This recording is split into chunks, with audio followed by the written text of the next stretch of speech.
You are just in time for Health Tuesday right here on Good Morning Kenya. Thank you for staying with us. Now, every year, 5,226 women are diagnosed with cervical cancer in this country, and within that number, 3,211 die from cervical cancer. Now, mark you, cervical cancer is the leading cause of female cancer mortality in Kenya, and it is very unfortunate, mainly because there is a way that we can be able to curb this. There is a way to prevent and ensure that we do not have new infections of cervical cancer, as there is a vaccine for it. That is the human papillomavirus vaccine. Now, today we are having a conversation about the human papillomavirus vaccine, and joining me just to shed light on this particular conversation is on my immediate left, Dr. Christine Chege. She is a pediatric infectious disease specialist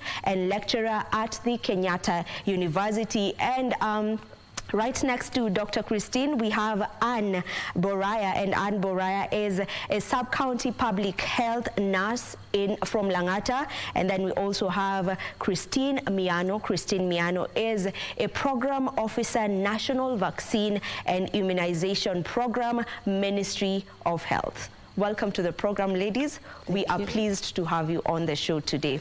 If we may just begin, from the statistics that I've just read out, why is it that the mortality is that high? Okay, thank you very much, Vivian, for that question. And I also, again, thank you for the opportunity to come and speak about such an important topic today. Yeah. So cervical cancer is actually one of the leading causes of cancer deaths, particularly in the low-income countries, of which Kenya is one. So why is the mortality from cervical cancer so high? Yeah. One of the reasons is because by the time you get symptoms from cervical cancer, and these symptoms are bleeding, being one of the leading ones, it is actually in the advanced stages. And by advanced, I mean stage 4. So that is why by the time it's being diagnosed, it is usually advanced, and death usually follows beyond that. Yes. So maybe what is HPV, the virus itself? What is it? So again, HPV, standing for human papillomavirus, is one of the viruses that we have that infect humans. So just to go a little bit broadly, HPV, not all the strains of HPV cause cancer, because we have over 100 types of HPV virus, the human papillomavirus. So each one of us at one point or another has noticed a wart on your skin. And those warts are normally harmless. They can be on any part of the skin. So they are caused by one of the non-cancer causing HPVs. But the HPV that we are interested in, and the one we want to really focus on, is the type that causes cancer. So the type 16 and the type 18, which affect what we call the mucous membrane. What does mucous membrane mean? It just means the inner lining of surfaces, the inner lining of the genital areas, the inner lining of the mouth. That is what we say when we say mucosa. We mean that inner lining. That is not really the normal skin. So what happens is that when these viruses, the type 1, type 16 and type 18, which are the commonest, the ones that cause 70% of the genital cancers, because they don't just cause cervical cancer. Although we tend to focus on cervical cancer because it's the one that carries the greatest mortality. But know that even men can also get penile cancer, and even men, the ones who are gay, can also get anal cancer. What am I implying? That it is sexually transmitted. So HPV, the one that causes cancer is sexually transmitted. And what happens is that when you get infected, you don't immediately have symptoms. There is a long period from infection to transformation of the mucus lining, the one in the genital surfaces, and for those who have oral sex, the ones in the oral cavity. There's a long period of transformation from infection to the cancer. It can take as long as 10 to 20 years. Yes. Maybe what are the risk factors associated with cervical cancer? Okay, the risk factors are especially when you have multiple sexual partners, you are at a higher risk of getting it. Also, when you have maybe a disease like HIV, because now your immunity has gone low, you are also at a higher risk. But all of us, we are at a higher risk of getting the disease. Yeah. And how do we protect ourselves from it? Protecting ourselves from cervical cancer, thank you for that wonderful question, Vivian. I would say that first of all is for us to have the knowledge of what causes the virus, of what causes the disease. And we have just been told that HPV virus is what causes the disease. And we have also been told of how it is spread. So if we have that knowledge, it is important for us to take measures to prevent, like health education to our girls, because they're the ones we are targeting, about reproductive health and sexual health. If they are able to abstain, not engage until they are adults, that would be very good. And also HPV vaccination, because we have seen that HPV vaccination is effective in preventing this virus. Yes. Now the vaccine is effective, right, as you've put it, and it's the one that is said to be used to prevent, you know, it's a measure of prevention for cervical cancer. So mainly it's being administered to adolescent girls, girls between the ages of 10 to 14 years. Maybe if we can just elaborate more about the vaccine and why specifically that age group. Okay, that's a wonderful question. And I'm very glad for the opportunity to air out some of the areas that worry people. One of the questions that we get is, why aren't we administering this vaccine with the routine childhood vaccines? Why so late? Studies have shown that the best period for getting protective immunity is at that appropriate age. Actually, WHO recommends from 9 years. But our program here gives it to girls from 10 years. And why girls? Why not boys? Both boys and girls should actually get the vaccine. But as the program has only received funding to cater for the girls. And why the girls? Because they are the ones who would get the cervical cancer that carries the highest mortality. And eventually, there is plan to roll it out to the boys as well, because both boys and girls are susceptible to the infection. So that's why it's one of the, that is why that is the appropriate age chosen.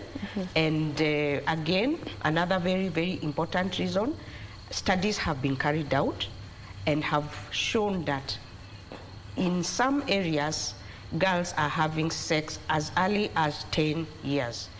And 10 years is normally the age we call the young adolescents, from 10 years. So this vaccine is best given before the onset of sexual relations. And that is how we can protect the girls from getting infected with the HPV virus. So it is not that we are giving them as a way of licensing them to go out there and misbehave. We are giving them to protect them, because you don't know, even later in life, whether your partner will be infected with HPV, and consequently, you also get infected with one of the strains that causes cancer. So that is why we advocate for that age of the adolescent girl, because that is the age that has been shown to optimally protect the children, and consequently the later generation. Yeah. What of someone who's already older than 14 years, like myself? Can I go get the vaccine? Very, very, very good question. The vaccine, I said WHO recommends it from 9 years. And what is the age cutoff? 45 years. And Okay. Vivian, you don't look 45. So there is a very wide range. And that also brings me to the question, what about if I'm already infected with HPV? Yes, Why please. should I get it? Will I get harmed? No, because you see, you don't know which HPV strain you have. You could be having 16, you could be having 18, you could be having the others that are minorly known to cause. So the vaccine will actually protect you from getting the other strains. And additionally, it has also been shown to kind of, it may even serve to neutralize the pre-existing virus, giving you protection from progression. Because everybody, not everybody who is infected with HPV actually progresses. Sometimes the body's immune system can fight the HPV and eliminate it. That's why when the women go for and the girls go for the pap smear test to check the state of the cervix where some material is taken. These days they check for the HPV material to see whether you are infected. And then if you are infected, you will be followed up and seen whether you have reverted to negative. So HPV can actually reverse, but you don't know who will revert. And as Anne mentioned, immunocompromised people like the HIV patients carry a more risk of persistence of the virus within their mucous membranes, the linings of the genital tract, putting them at risk of progression to cancer. Yes. I get that. Maybe to you, Anne, what are the benefits of this early vaccination? So that the parent who is watching us right now can understand why they need to take their adolescent girls for this vaccine. Okay, thank you for that question, Vivian. The benefits are, prevention is better than cure, and early, mapema ndio best, as the saying goes. Yeah. So for our girls, we are at the age of 9 to 15 to 14, we expect they've not started sexual activities. And if they've started, maybe they're not that sexually active. So once they are given the vaccine, it enables them, it prevents them from now the cervical cancer. And it's given for free in the government facilities, because we also visit schools and give the vaccines to schools. So all we need is the parents to at least accept, because when you look at a cancer patient, and as Dr. Christina said, you cannot know early. Because when it comes to the cervix, the cervix is in the reproductive health system. So by the time someone comes in with bleeding, that is in the advanced stage. But now, before we get into that, it is good we get to vaccinate our girls, and then now we'll be sure we've prevented them from getting the cervical cancer. Yeah. As you say, as you're putting it, the symptoms do not show, as you had, they don't really show until someone now goes, it's in a bad state. Yes. Yeah, so that's the reason why we really need to work on, getting the vaccination early, and also screening, regular screening for each one of us. Maybe to you, Christine, according to your data, maybe how effective, or rather, are parents really taking their children for this vaccine from your data? Do we have parents from the country who are taking their children, young girls, to get this vaccination? Thank you for that question. Our data shows that HPV vaccination uptake is gradually improving as compared to when we first implemented in 2019. I would say we still have knowledge gap that is experienced among the parents and even the public as to where to have their girls vaccinated.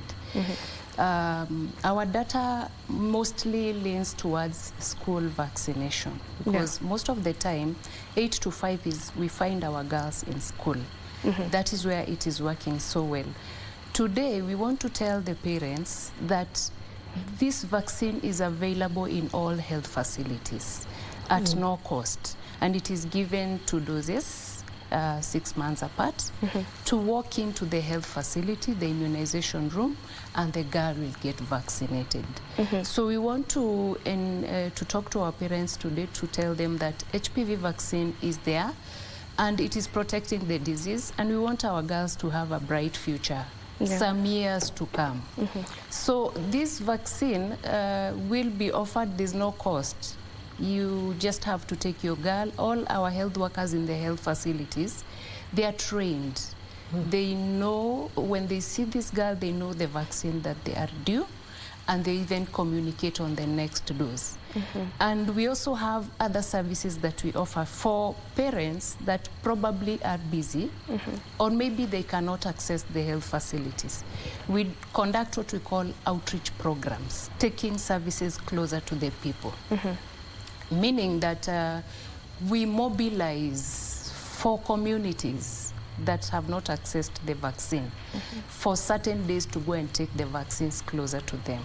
So when we have our health workers coming to where you are, ensure that your girl is protected. We are happy now because of the primary health care program in the country that was launched by the president. Because now our community health promoters come from the community, and they are well known and accepted by the community. So they are able to mobilize the parents to have them taking their daughters for vaccination. So that is one area that we are not doing so well in, by a parent walking into the health facility. The only time we see them bring their daughters to the facilities when they are sick. But we want to have a culture as to where they can walk in, bring their girls, just like they do with the routine vaccinations, from birth to 9 months to 18 months, bringing them for vaccination. That is what we want, that your daughter can come into the health facility at any time and get vaccinated.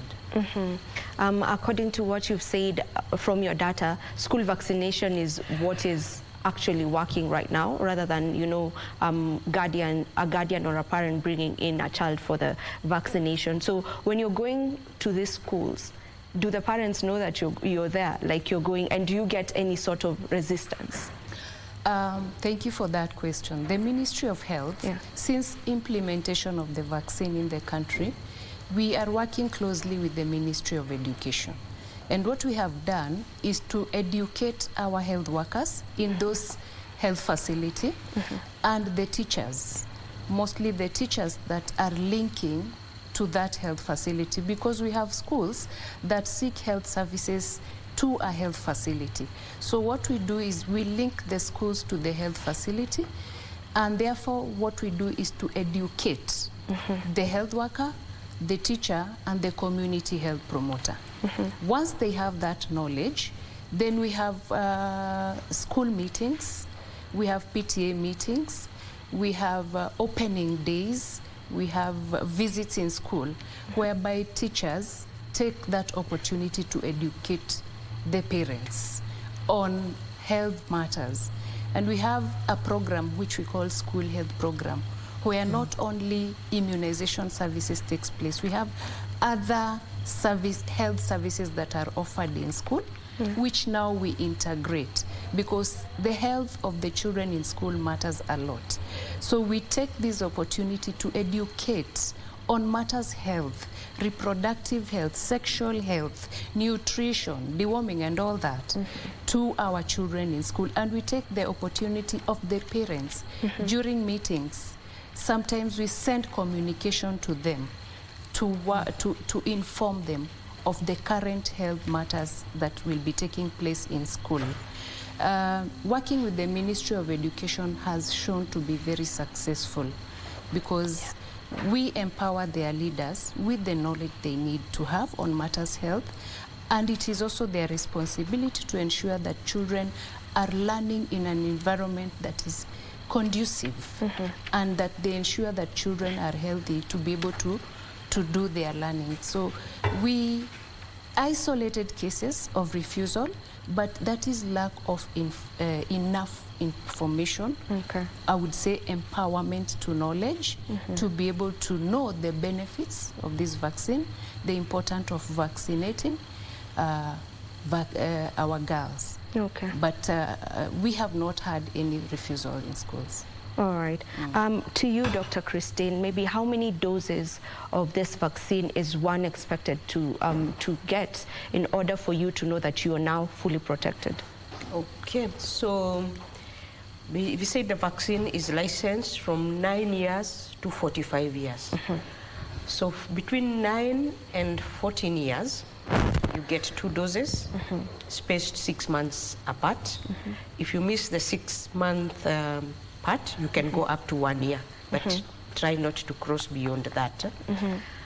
From above 14 years, they will need 3 doses, which are given 0, and then this next dose can be given after 1 or 2 months, and then the next one after 6 months, so 3 doses. Then there is a special group of people who also need this vaccine, and those are the immunocompromised and specifically the HIV-infected population. So those ones need the 3 doses, spaced 0, and then 1 to 2 months apart, and then 6 months. So that's how the doses are given. How effective is the vaccine? Is it 100% protection? Are you guaranteed of 100% protection from getting cervical cancer? Very, very interesting question. Interesting, I will say, because in this life we have nothing that is 100% except death, that we will all die one day. So again, the vaccine is not 100% effective. Yeah. But we usually say any vaccine that is above 95% protective is usually considered an effective vaccine. So how have we been measuring effectiveness of this vaccine?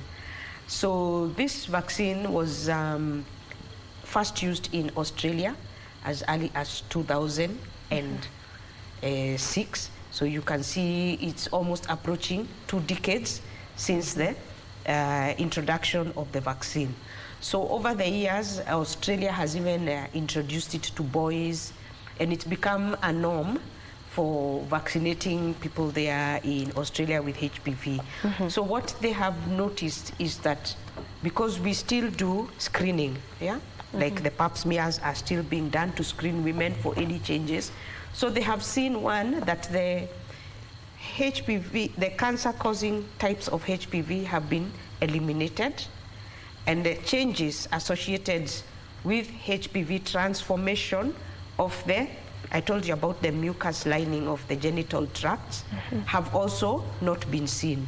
So since we are approaching the mark 20 years, like I said, a virus can live up to 20 years before now it starts causing the transformation.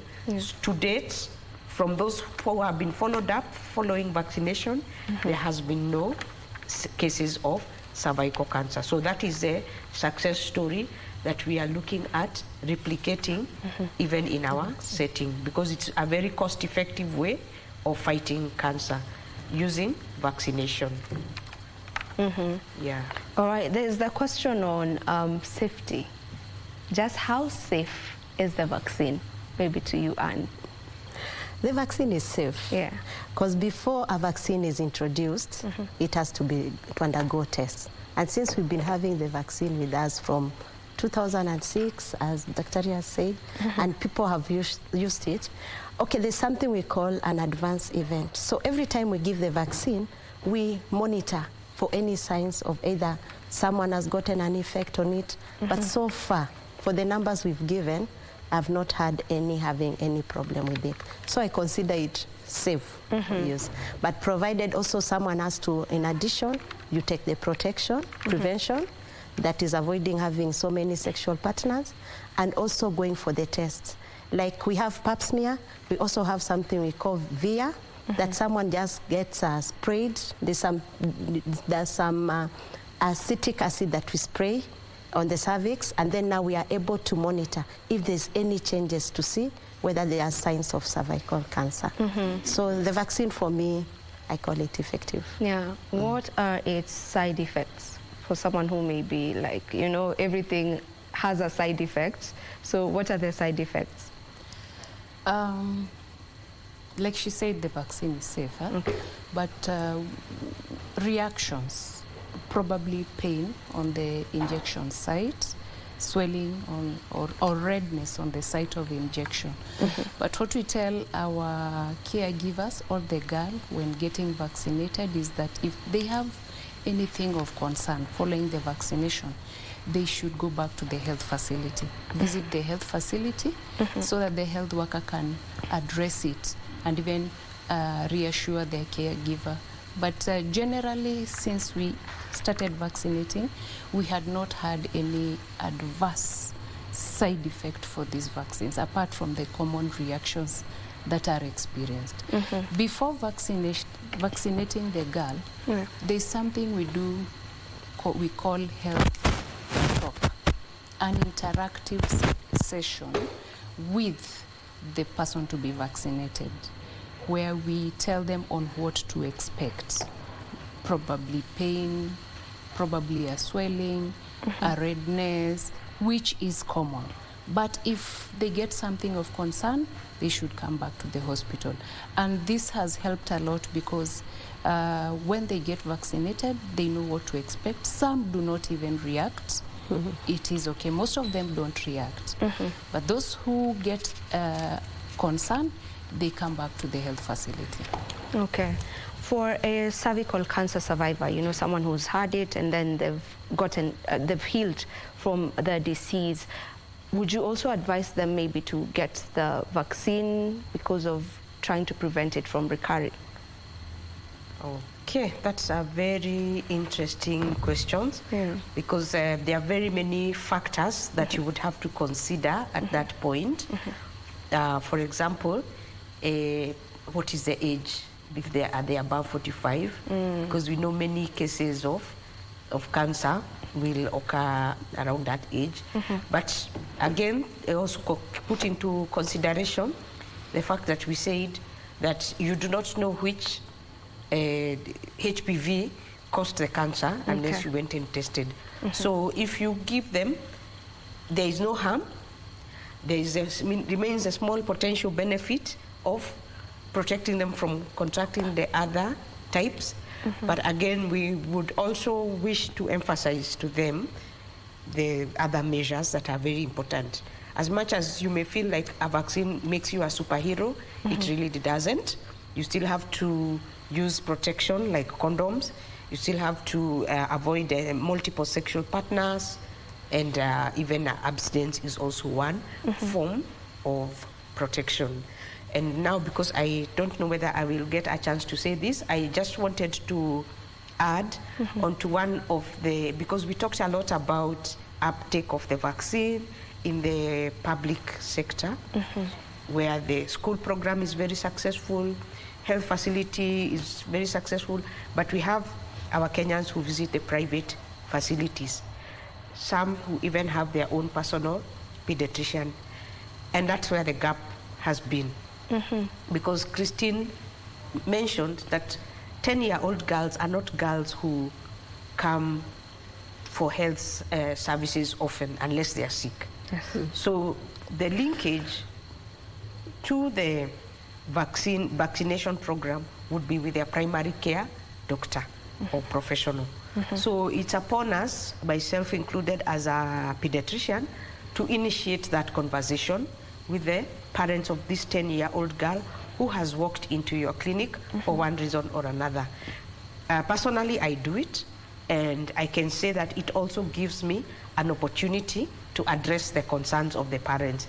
And then, as Christine also mentioned, one of the biggest causes of refusal of vaccine is lack of information.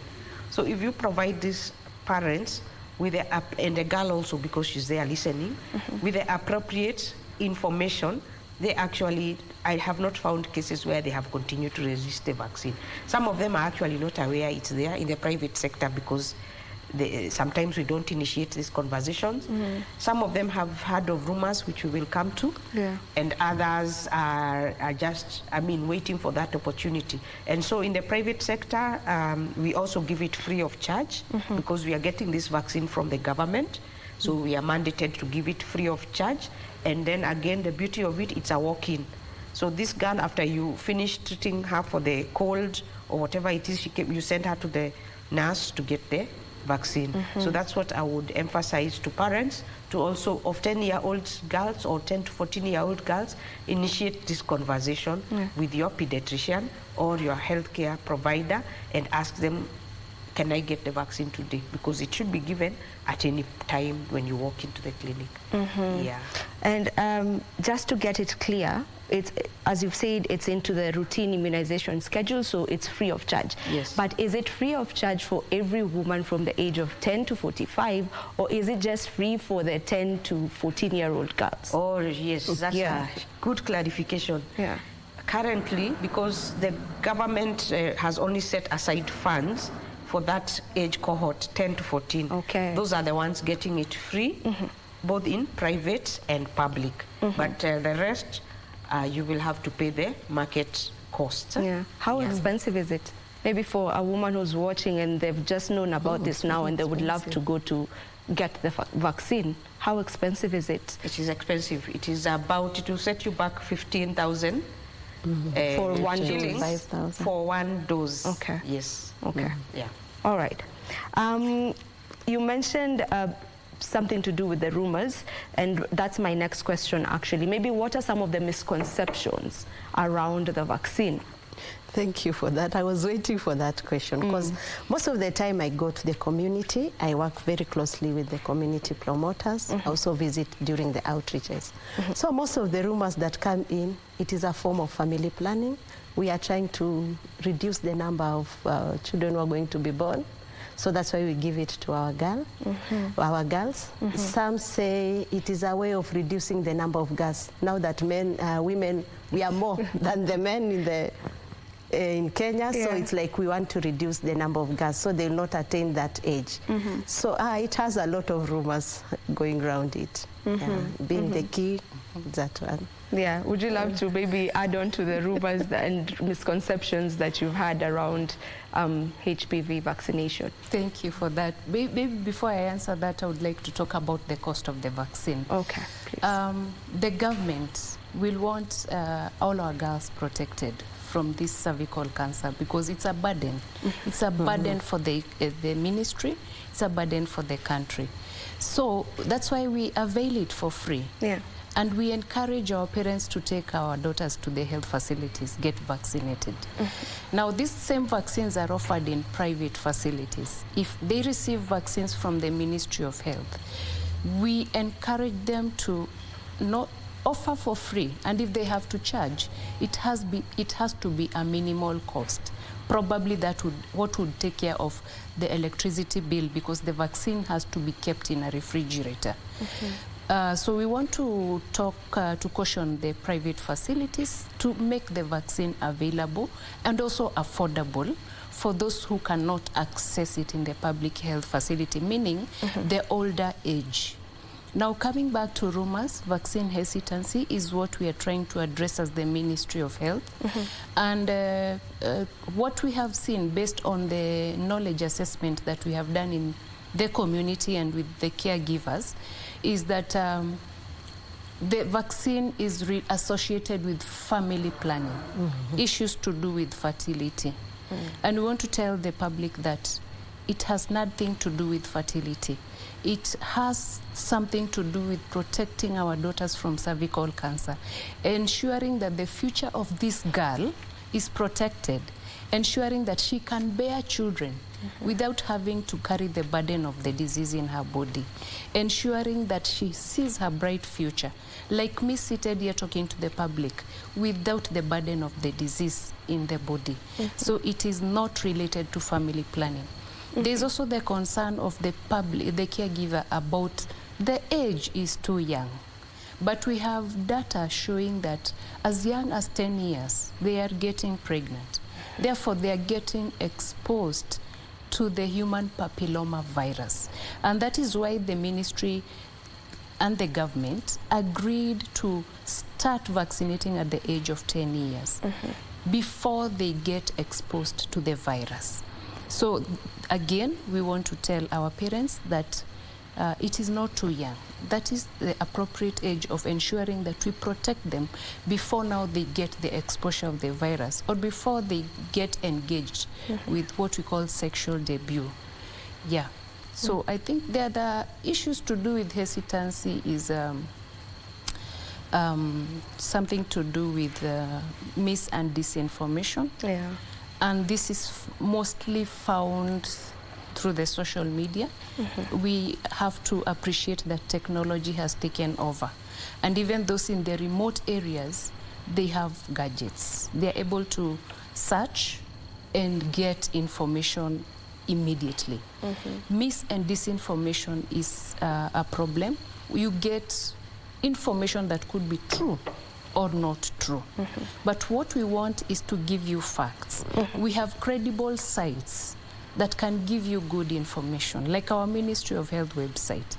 We post communication there, anything you want to know. You can walk into the health facility and get information. You can call in and get information, because what we want to do is to empower our parents with knowledge that is going to be helpful. All right. And still on information, maybe where is the gap in spreading enough awareness on this vaccine? Where is the gap? I would say that since introduction, we introduced the vaccine in 2019 in the month of October. And we all know what happened in 2020, where COVID pandemic came in and our health services got disrupted, including immunization. So key priority was COVID vaccination, because again, we had to restore health, we had to restore our economy. And now what we did is that routine vaccinations, HPV included in the routine, was mostly affected. So what we are doing is to try to restore vaccination to improve to where they should be by strengthening communication, mobilization, engaging the community to make sure that they get the information. All right. To you, Dr. Christine, as we wind up on this conversation, there is a call to action, or there was a call to action by the World Health Organization Director General to eliminate cervical cancer as a public health problem. Maybe how possible is it for us as a country to get to a point where we have completely eliminated cervical cancer? Oh, that's a very wonderful question. And could we predict by which year that could be possible in this country? Okay, that's a very good question. And you know, anything is possible. I'm not going to say anything is possible to those who believe, but I know that this is possible, this particular issue we are talking about, HPV and cervical cancer. It is possible to eliminate it through a multi-pronged strategy. And that will involve first vaccinating, vaccinating being the backbone, so that we prevent what we call primary prevention, prevent the disease before it occurs. And then we will tie it up to the secondary prevention. That is, even if you have gotten infected, how can we protect you from going forward to get the cancer? So that is where our screening strategies come in. For women, you're advised to go for the regular pap smears, as advised by your health professional. So everyone listening today, every woman who is sexually active from the age of 21, you need to make an appointment at your nearest hospital and go get a pap smear if you have not had one in the last 2 years. So that is one starting, because that will show if you already have changes. So that is secondary prevention. But again, we still have among us, because our end game is to prevent women from dying of cervical cancer. There are those already having cancer and already in the advanced stages of transformation of their mucous membrane lining, towards cancer. So what do we do? Here is where the tertiary or the third arm of prevention comes. And that means effective cancer treatment must be instituted in all hospitals, public and private, timely and effective. Because I'm not saying that if you get the bleeding and the cervical cancer, it's a death sentence. We have survivors, but they need early and effective treatment. So that is what I would say, that we will be able to protect us. Thank you so much, Dr. Christine. Thank you, Anne, and thank you, Christine, for joining us on this conversation. And thank you for just shedding light on this particular discussion. And we hope that we get to a point where we get to eliminate cervical cancer completely.